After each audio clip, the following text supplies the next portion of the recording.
السلام عليكم البنات، صباح النور وصباح الياسمين. نتمنى ان شاء الله تكونوا بخير وعلى خير، وان شاء الله دائما نصبح عليكم بالفلزين، وان شاء الله تكونوا بصحه وعافيه. كما عودتكم مطبخ زاد بالوصفات الجديده والرائعه. سختو رانا في موسم الفراوله. عندي هنا مربى الفراوله، عندي هنا الكميه علبه ونص تاع فراوله رايحه قطعتها وغسلتها بيان سور وقلعت لها هذاك الشابو تاعها وقطعتها بين اثنين. حطيت عليها كاس تاع سكر، سعه الكاس هي 250 مليلتر، صدير الكاس هذاك الكبير اللي يوزن 250 مليلتر.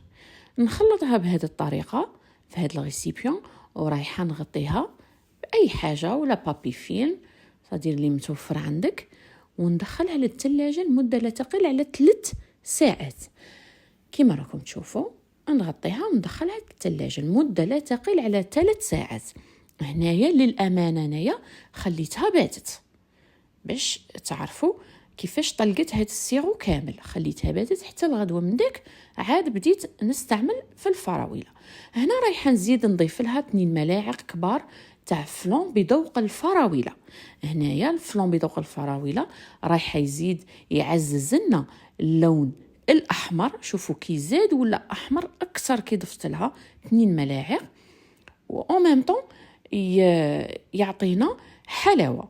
اذا بغيتي تستغني على 2 ملاعق تاع فلون بذوق الفراوله، عوضيهم ب2 ملاعق سكر عادي. من بعد حطيها في كاسرول ولا نحطو كامل هذاك الخليط. اذا كان السكر من تحت زيدي هوديه بالملعقه ونحطوه على نار تكون هاديه تماما. وهنا حطيت نصف عصير حبه ليمون، حبه ليمون كبيره ضفت لها غير النص، واذا كانت صغيره ديريها كامله. العصير تاع الليمون تاع نصف حبه ليمون كبيره.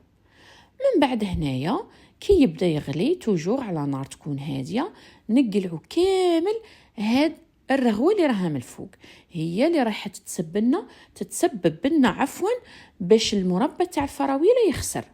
دونك شنديرو نقلعو هاد الرغوه اللي راح يغلي و او ميم طون يدير فيها، نقلعوها غير من الفوق بهذه الطريقه كيما الفيديو راه موضح.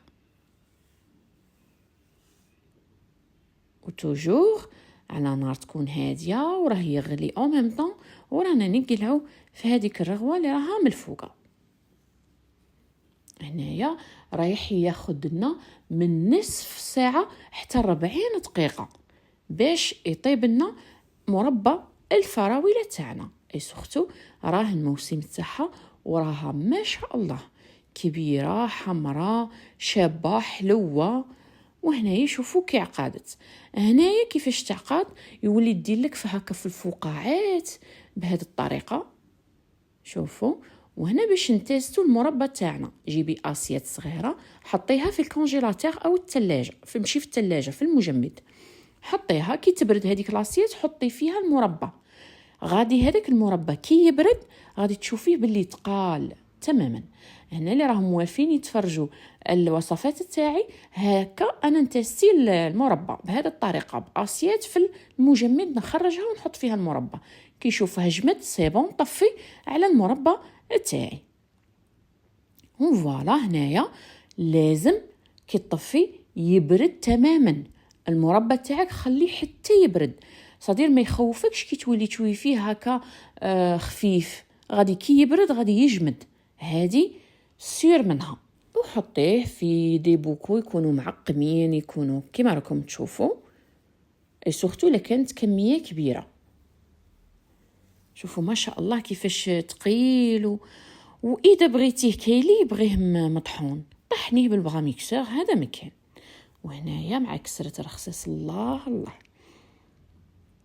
انا عندي المربى كامل، المربى نبغي يكون فيه هكا دي مورسو كسوا مربى ولا تاع فراوله ولا تاع فواكه اخرى اللي راح يكون لكم اكيد روعه.